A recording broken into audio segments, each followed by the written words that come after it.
मेरी बेटी कितनी प्यारी है। भगवान सबको सृष्टि जैसी बेटी दे। सृष्टि धीरे धीरे बड़ी होती है। एक दिन सृष्टि की सहेली कहती है, तू दिखने में कितनी अजीब सी है, लेकिन मैं जानती हूँ हम सब में सबसे अच्छी शादी तो तेरी ही होगी। तेरे पापा अमीर जो हैं। और बता नहीं सकते यार, दहेज तो हर कोई देता है, ये क्या ज्यादा ले जाएगी अपने पति के लिए? अरे बड़े शहर में कोठी है इसके पापा की। अरे पापा की है ना, कौन सी इसकी है? इसकी होती तब तो कोई भी लड़का इससे शादी कर लेता। अरे पापा की मतलब पापा की है तो मेरी ही है ना? किसने कहा? अब तेरी तो तब होगी ना जब तेरा भाई ना हो। वैसे भी शादी के बाद सारी प्रॉपर्टी भाई के नाम होती है। सृष्टि समझ जाती है कि उसे किसी भी हालत में माँ बाप की सारी प्रॉपर्टी को अपने नाम करना है, लेकिन कैसे? एक दिन सृष्टि का भाई शीनू कहता है, बहन क्या कर रही है? तुझसे एक बात करनी है। अरे हाँ हाँ करना, मैं तो तेरी बहन हूँ। बहन मेरी लाइफ में ना एक लड़की है, बहुत अच्छी है। मैं सोच रहा हूँ माँ और पापा से बात करूँ शादी के लिए। सृष्टि को समझ में आ जाता है कि भाई की शादी होते ही भाभी उसे एक दिन भी घर में बर्दाश्त नहीं करेगी। आ क्या बात है भाई, बताना कौन है वो?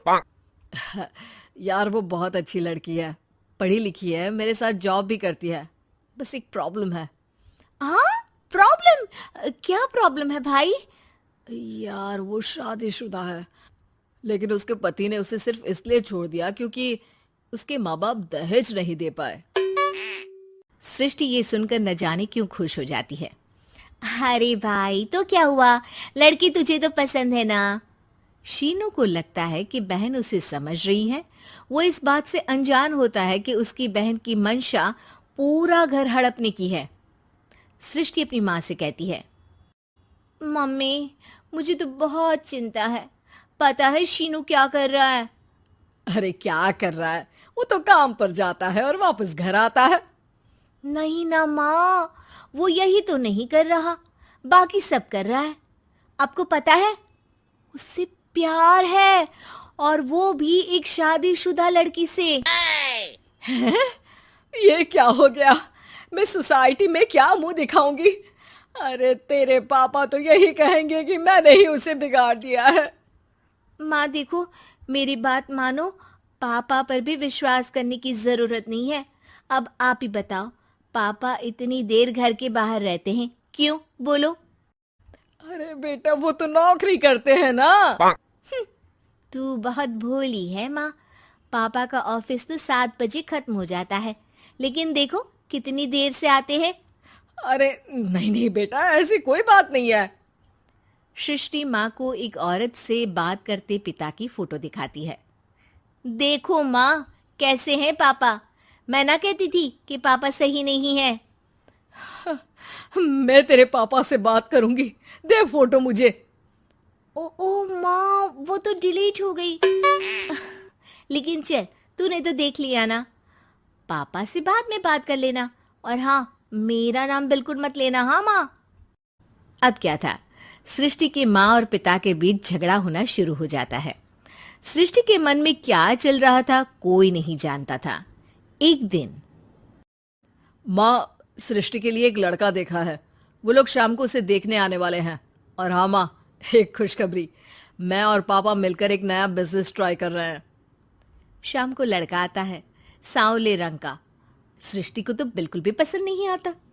लड़की की माँ कहती है, लड़की का चेहरा तो कोई खास नहीं, लेकिन अगर मेरे बेटे को आप लोग सेटल कर दें तो मैं उसकी शादी आपकी बेटी से करवा दूं। सृष्टि को लड़का बिल्कुल पसंद नहीं था। उसे भाई पर गुस्सा आ जाता है। लड़के वालों के जाने के बाद कहती है, माँ देखा, शीनू मेरे लिए कैसा लड़का लेकर आया, न दिखाने लायक न सुनने लायक, सेटल भी नहीं, वो भी हम करे। अरे माँ मैं जानती हूँ ये मेरी शादी किसी भी घर में क्यों करवाना चाहता है। अरे कैसी बात कर रही है बहन? तूने तो देखा ना, लड़के को मैंने ही मना कर दिया तुझसे शादी के लिए। जिसने लड़का बताया था उसने उसकी बहुत तारीफ की थी। बात आई गई हो जाती है, लेकिन सृष्टि का मन शांत नहीं होता। क्या करूं, कुछ समझ में नहीं आ रहा। मेरी शादी हो गई तो ये लोग पूरी प्रॉपर्टी शीनू के नाम कर देंगे, मेरे हाथ तो कुछ लगेगा ही नहीं। तभी सृष्टि को आइडिया आता है। वो किसी वकील को फोन करती है। जी देखिए, अगर आपके मम्मी पापा का तलाक हो जाता है तो आपके पिता की आधी प्रॉपर्टी आपकी माँ के नाम हो जाएगी, फिर उसे वो किसी को भी दे सकती है। सृष्टि अब माँ को बेटे के खिलाफ भरती है। माँ, शीनू पर नजर रखा करो, वो जिस लड़की के प्यार में है ना वो शादीशुदा है। यहाँ आएगी, सारा पैसा रुपया जमीन जायदाद सब हड़प लेगी। पापा का भी हाल तुमसे छुपा नहीं है। ऐसा ना हो कि मैं और आप एक दिन सड़क पर भीख मांगे। हे भगवान, मैं तो जीते जी मर जाऊंगी अगर ऐसा हो गया तो। ऐसा हो गया नहीं माँ, ऐसा ही होगा। अभी समय है, आगे का सोच लो। मैं तो कहती हूँ पापा से आधी प्रॉपर्टी लेकर अलग हो जाओ। पापा की आधी प्रॉपर्टी भी हम लोगों को अगर मिल जाती है ना तो अगले 7 जन्म सफल समझो। बेचारी माँ बेटी के कहने पर पति से तलाक लेकर अलग हो जाती है।